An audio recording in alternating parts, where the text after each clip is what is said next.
Kyoto, the ancient heart of Japan, where shrines whisper to the gods and blood stains the stones beneath their gates. It was the last decade of the Tokugawa Shogunate, an empire that had ruled for 2.5 centuries, now trembling under the weight of change.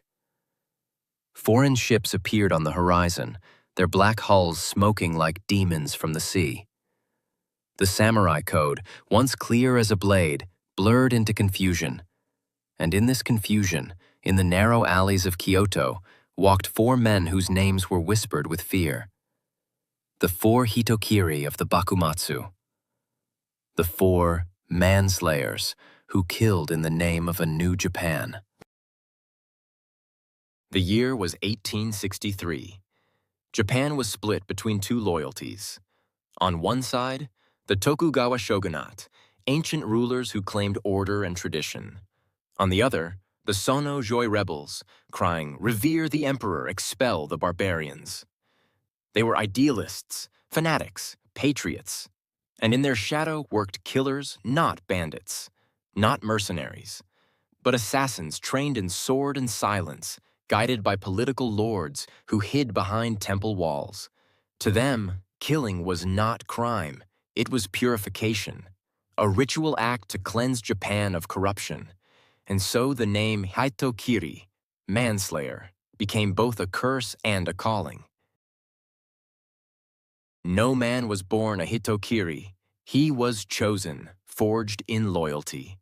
Their recruiters came from secret reform factions, the Tosa Kinoto, the Choshu Ishin Shishi, and the Satsuma men who dreamed of restoring the emperor. They sought samurai disillusioned with the shogunate, men of skill and spirit but low in rank, the kind forgotten by their own lords. A meeting might begin with a tea ceremony or a shared poem about the coming dawn, and end with an unspoken understanding. You would kill for the emperor. Once chosen, the samurai took an unwritten oath, to strike without hesitation, to die without question. They received no uniform, no official rank, only a name on a secret list, and the promise that their actions would shape Japan's future. Their training was silent, but deadly. They mastered iaijutsu, the art of drawing and cutting in one breath. The goal was not beauty, it was finality. A true Hitokiri did not fight. He ended fights. One motion, unsheath, strike, sheath. All before Sestifor, the enemy's eyes had time to widen. Mentors drilled them to watch for the rhythm of footsteps, to strike in the space between heartbeats. They practiced until their minds became as still as water. And beyond the sword, they trained the heart, to kill without anger, without pride, because emotion slowed the hand. To be a Hitokiri was to walk without a shadow. No attachments, no hesitation, no mercy. In the capital, everyone watched everyone. Spies of the shogunate filled the streets. A careless word meant death. So, the Hitokiri and their allies built a world of secrecy. Messages were written in coded poems, innocent verses about seasons or flowers, but each line carried hidden meaning. A haiku about cutting weeds might mean remove the traitor. A letter sealed with a lotus mark might signal strike within 3 nights. Some used Buddhist metaphors.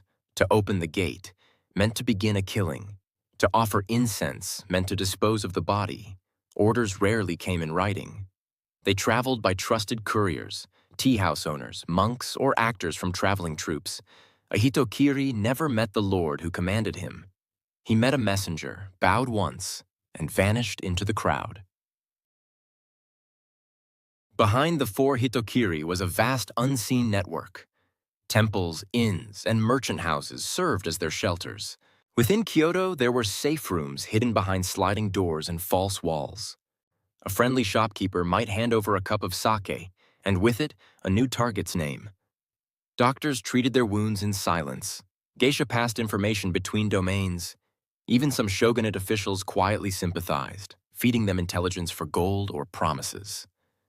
The Hitokiri's world was not one of honor duels. It was of espionage, bribes, and blood in the dark. How much does one earn for killing in the name of heaven? The answer? Almost nothing. The Hitokiri were not paid soldiers. Most had no salary. They lived on small stipends from their domain, barely enough to eat, or on the charity of secret supporters. But the real payment came in other forms. A safe house for one's family. A promise that, if captured, their name would be erased from blame. Occasional gifts. A new blade, a silk robe, a horse. Some received gold, small purses of ryo coins funded by wealthy merchants who supported the emperor's cause. Others were rewarded with future titles, positions they would never live to claim. It was loyalty without profit, a trade of life for legacy. A typical mission began with weeks of study. The target, a Tokugawa spy, a traitor, a corrupt official, was observed from dawn to dusk. His habits noted, when he left his house, how many guards he kept, which tea shop he preferred. Then came the night of judgment. The Hitokiri would strike in the open. A crowded street, a lantern-lit bridge, the gate of a temple. The blow was meant not only to kill, but to be seen to send a message. The emperor's wrath walks among you. After the strike, they vanished into the maze of Kyoto. Changing clothes, shaving heads, or hiding among monks, no one ever saw the same assassin twice. In the morning, the city awoke to another corpse, and another rumor of the Hitokiri's justice.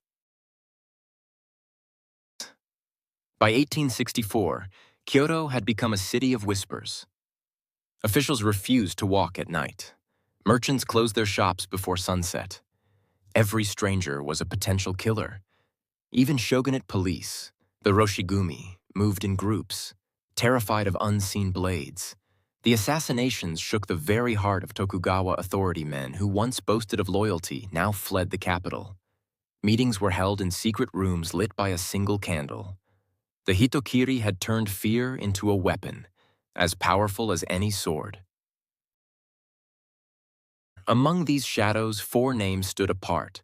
Okada Izō of Tosa, impulsive, brutal, his blade stained by both guilt and glory. Tanaka Shinbei of Kurume, a mystery lost to history. Kirino Toshiaki of Satsuma, soldier and gentleman who would one day die in open battle.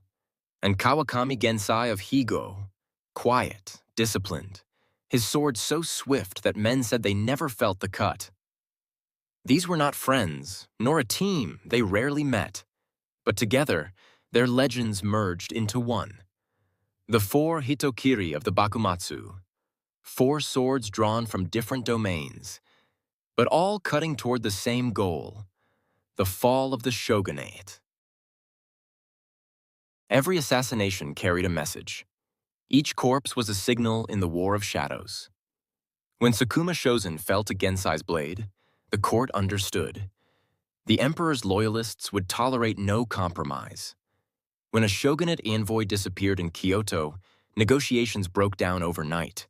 Assassination replaced diplomacy. Fear replaced order. In their own brutal way, the Hitokiri became architects of revolution. By the time the Boshin War erupted in 1868, Japan was already bleeding toward rebirth. When the smoke cleared, the emperor returned to power.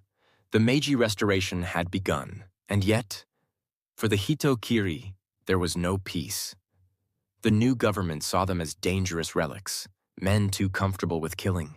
Some, like Gensai, were executed for alleged crimes. Others, like Kirino, died rebelling against the state they had helped create. A few vanished into the countryside, nameless and forgotten. Their sponsors, the lords who had ordered the killings, rose to high office in Tokyo.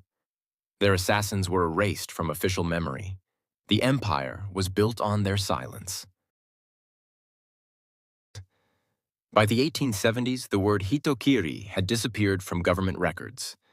The Meiji state wanted no trace of political murder. It preached law, order, modernization. The sword was outlawed. The samurai class abolished. And the men who once fought for the emperor's dream became ghosts.